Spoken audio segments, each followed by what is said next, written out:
Halo semuanya, Assalamualaikum warahmatullahi wabarakatuh.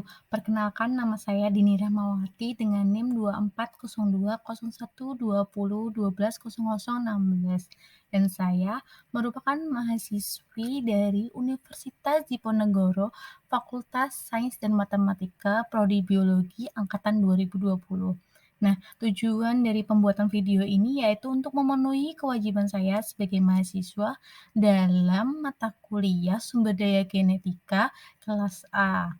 Nah, pada kesempatan kali ini saya akan menjelaskan sedikit materi dengan topik keragaman dan potensi mikrobia sebagai bahan pangan. Yuk simak videonya. Nah, untuk pokok bahasan yang akan saya jelaskan terdiri dari 7 poin.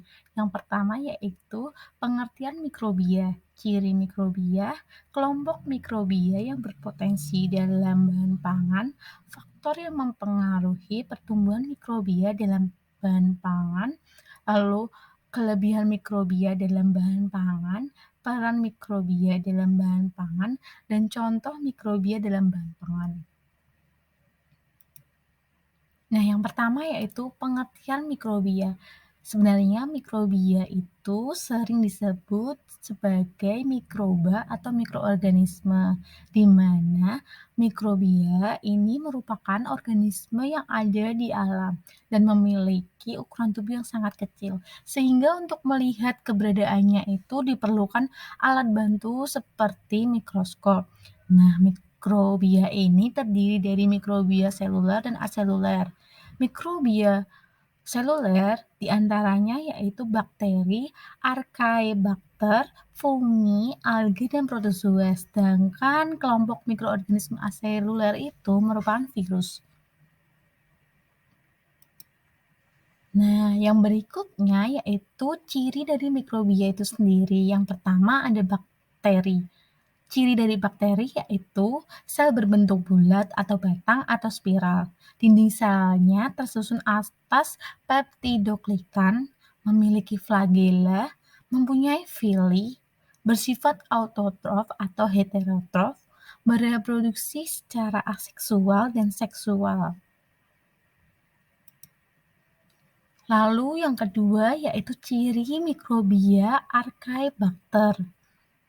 Sel berbentuk bulat atau batang atau spiral, bereproduksi secara aseksual, termasuk eukariotik, hidup di lingkungan yang ekstrim, dinding selnya itu tersusun atas peptidoglikan atau polisakarida, dan struktur membran selnya itu tersusun berlapis satu fosfolipid. Selanjutnya yaitu fungi. Ciri fungi yaitu eukariotik, memiliki membran nukleus, tidak memiliki kloroplas atau klorofil, uniseluler atau multiseluler.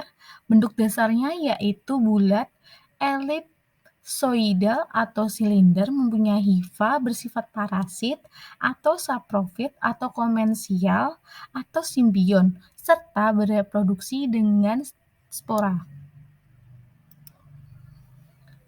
Berikutnya yaitu alga. Ciri dari alga ini sendiri yaitu fotoautotrof, tidak memiliki akar batang dan daun yang sejati, tubuh berbentuk talus, uniseluler atau multiseluler, berbentuk benang atau pita atau lembaran, termasuk ke dalam protista, bereproduksi secara aseksual atau seksual dengan habitat di perairan, tempat lembab, ataupun epifit.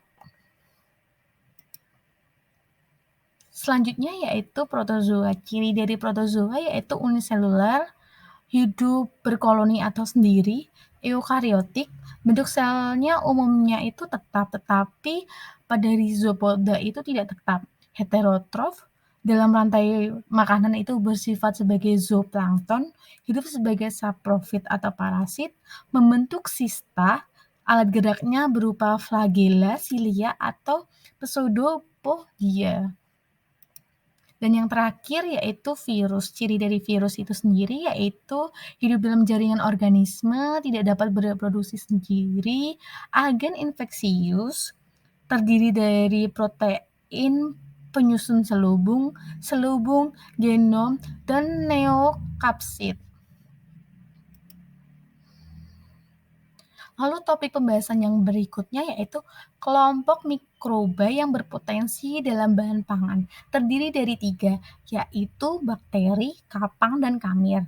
Yang pertama bakteri. Banyak bakteri yang tidak berbahaya bagi manusia, baik kesehatan ataupun industri. Tetapi jika tumbuh dan berkembang biak pada bahan pangan sampai mencapai jumlah yang sangat tinggi, dapat mengakibatkan kerusakan pada makanan. Yang kedua yaitu kapang. Beberapa kapang jika tumbuh pada pangan dapat memproduksi racun yang berbahaya yang disebut dengan toksin. Tetapi tidak semua jenis kapang itu berbahaya. Banyak jenis kapang yang digunakan dalam industri pangan.